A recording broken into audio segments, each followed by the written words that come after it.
don't have a greenhouse or you don't have grow lights, then this method is definitely for you. It's called winter sowing. And in this video, I'm going to go through all the ins and outs from seed selection, things you should be aware of, and the do's and don'ts of this entire process. So winter sowing typically takes place with old takeout containers. Milk jugs is the most common one, 2-liter pop bottles, you name it. The idea here is to have a plastic that is completely enclosed where you can drill some holes in the bottom and maybe have a cap on top. Seeds sown in this environment are typically hardier. The hardening off process is way less intensive when they're grown in this method. They don't need grow lights and they don't need a greenhouse. Now, the limitations of this is you would not want to put things like peppers or tomatoes that you would typically start indoors in, say, March in a winter sown condition. Instead, what you would put in a winter sown condition would be things that you typically sow from seed in the garden. This means you will be able to get more than one harvest off of something, say, a lettuce or a radish, or alternatively, you'd get a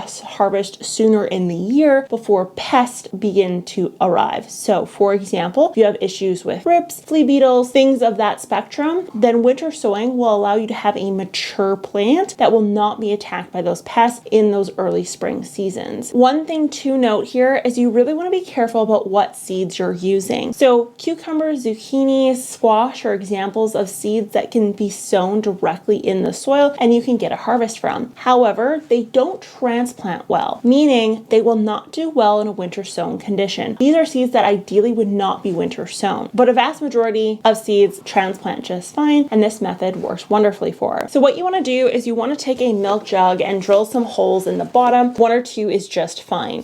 From there, you're going to cut around the entire circumference. I like to leave mine attached for convenience sake, but you can completely detach this if you like. The volume of soil in the bottom only has to be enough to be able to support the roots for the period of time you intend to leave the seedlings in here, meaning about 2 inches is more than enough, typically speaking. In this, you want to use a seed starting soil and you want to compact it the same way you would compact it if you were going to put it in a growing cell. From there, all you're going to do is broadcast your seed. The seed of choice I'm going to be using is calendula because they only need about 6 to 8 weeks till they're mature, and therefore these are a great candidate for being seed winter sown. After your seeds are in place, you can gently water this and get it ready to be transferred outdoors. When you go to transfer outdoors, you want to put the top back down and actually take a duct tape or painter's tape and tape around the edges. Currently, it's the end of February and this could be placed outdoors in my environment. Now, the area in which you place it is going to be a shadier zone, meaning you don't want to place these in direct sun because you will cook the plants inside. Placing it behind a planter where it does receive shade or on the deck between some chairs is the best position for it. The other reason for placing it in shade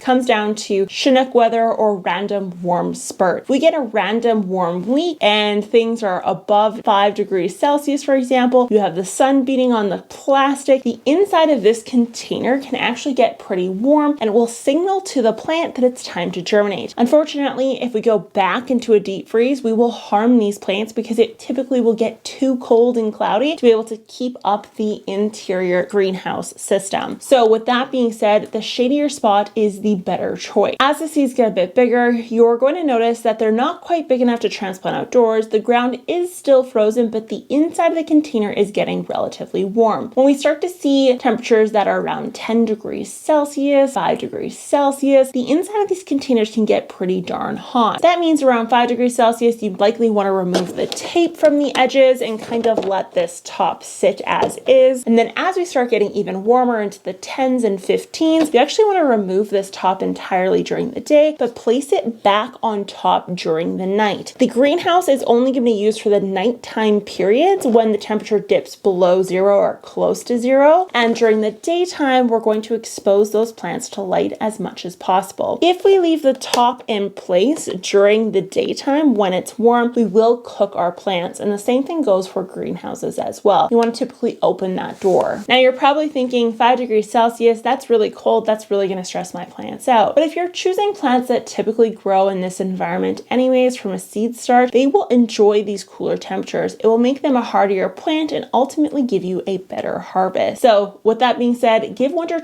sowing a shot. I think you'd be really shocked with the results, and it also saves you some room and energy indoors.